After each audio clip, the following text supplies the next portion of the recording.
ಕೊಡಗು ಜಿಲ್ಲೆಯಲ್ಲಿ ಮಳೆರಾಯ ಮತ್ತಷ್ಟು ಚುರುಕುಗೊಂಡಿದ್ದು ಕಾವೇರಿ ನದಿ ನೀರಿನ ಮಟ್ಟ ಗಣನೀಯವಾಗಿ ಏರಿಕೆಯಾಗಿದೆ. ಹಾರಂಗಿ ಜಲಾಶಯಕ್ಕೆ ಒಳಹರಿವು ಹೆಚ್ಚಾಗಿದ್ದು ಬ್ರಹ್ಮಗಿರಿ ತಪ್ಪಲಿನಲ್ಲೂ ಮಳೆ ತೀವ್ರವಾಗಿದೆ. ಮಡಿಕೇರಿ, ವಿರಾಜಪೇಟೆ, ಸೋಮವಾರಪೇಟೆ ಭಾಗಗಳಲ್ಲಿ ಭಾರೀ ಮಳೆ ಆಗ್ತಾ ಇದ್ದು ಜುಲೈ 9ರ ತನಕ ಆರೆಂಜ್ ಅಲರ್ಟ್ ಅನ್ನು ಘೋಷಣೆ ಮಾಡಲಾಗಿದೆ. ಒಂದು ಸ್ವಲ್ಪ ನೆಮ್ಮದಿಯ ವಿಚಾರ ಇದು. ಫೈನಲಿ ವರುಣ ಕೃಪೆ ಮಾಡಿದ್ದಾನೆ, ದಯೆ ತೋರಿಸಿದ್ದಾನೆ.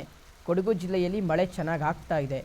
ಕೊಡಗು ಜಿಲ್ಲೆಯಲ್ಲಿ ಮಳೆ ಚೆನ್ನಾಗಾದರೆ ಹಾರಂಗಿ ಜಲಾಶಯಕ್ಕೆ ಒಳಹರಿವು ಜಾಸ್ತಿ ಆಗುತ್ತೆ. ಅದು ತುಂಬಿದ್ರೆ ಡೈರೆಕ್ಟ್ KRSಗೆ ನೀರು ಬಿಟ್ಕೋಬೋದು. ಸೊ ಹಾಗಾಗಿ ಬೆಂಗಳೂರಿಗೆ, ಹಳೆ ಮೈಸೂರು ಭಾಗಕ್ಕೆ ಒಂದು ಸ್ವಲ್ಪ ನೆಮ್ಮದಿಯ ಪರಿಸ್ಥಿತಿ, ಒಂದು ನೆಮ್ಮದಿಯ ಒಂದು ಉಸಿರನ್ನು ತೆಗೆದು, ದೀರ್ಘ ಉಸಿರನ್ನು ತೆಗೆದು ಬಿಡುವಂಥ ಒಂದು ಪರಿಸ್ಥಿತಿ. ಏಕೆಂದರೆ ಮಳೆ ಆಗ್ತಿಲ್ವಲ್ಲಪ್ಪ ಅಂತ ಎಲ್ಲರೂ ಆತಂಕದಲ್ಲಿದ್ದರು. ಕೊಡಗು ಜಿಲ್ಲೆಯಲ್ಲಿ ಮಳೆ ಆದರೆ, ನಮ್ಮ ಹಳೆ ಮೈಸೂರು ಭಾಗದಲ್ಲಿ ಮಳೆ ಆದರೆ ರೈತರು ಕೃಷಿ ಚಟುವಟಿಕೆಗಳು ಚುರುಕಾಗುತ್ತೆ. ಸೊ ಹಾಗಾಗಿ ಈಗ ಕ್ರಮೇಣವಾಗಿ ಅಂದರೆ ಕೊಡಗು ಜಿಲ್ಲೆಯಲ್ಲಿ ಮುಂಗಾರು ವರುಣ ಚುರುಕಾಗಿರುವಂಥದ್ದು. ಮಡಿಕೇರಿ, ವಿರಾಜಪೇಟೆ, ಸೋಮವಾರಪೇಟೆ ಭಾಗಗಳಲ್ಲಿ ಮಳೆ ಆಗ್ತಾ ಇದೆ.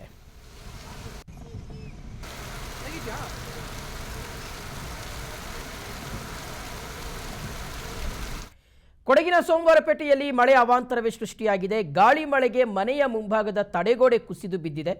ಚೌಡ್ಲು ಗ್ರಾಮ ಪಂಚಾಯಿತಿ ವ್ಯಾಪ್ತಿಯಲ್ಲಿ ಒಂದು ಘಟನೆ ಆಗಿರುವಂಥದ್ದು. ಲೀಲಾ ಅನ್ನೋರ ಮನೆಯ ಮುಂಭಾಗ ಈ ಒಂದು ಕುಸಿತವಾಗಿದೆ. ತಡೆಗೋಡೆ ಕುಸಿತದಿಂದ ಮನೆಗೂ ಸಹ ಅಪಾಯ ಆಗುವಂತಹ ಆತಂಕ ನಿರ್ಮಾಣ ಆಗಿದೆ. ಸ್ಥಳಕ್ಕೆ ಕಂದಾಯ ಅಧಿಕಾರಿಗಳು ಭೇಟಿ ಕೊಟ್ಟು ಪರಿಶೀಲನೆಯನ್ನು ನಡೆಸಿದ್ದಾರೆ. ಪರ್ಯಾಯವಾಗಿ ಬೇರೆ ಕಡೆ ಮನೆಯನ್ನು ಕಟ್ಕೊಳ್ಳೋದಕ್ಕೆ ಅವಕಾಶ ಇದೆಯಾ, ಸಾಧ್ಯ ಇದೆಯಾ, ಅಥವಾ ಅಲ್ಲೇ ಅದನ್ನೇನಾದರೂ ರಿಪೇರಿ ಮಾಡ್ಬೋದಾ ಅನ್ನೋದ್ರ ಬಗ್ಗೆ ಪರಿಶೀಲನೆಯನ್ನು ನಡೆಸಿದ್ದಾರೆ.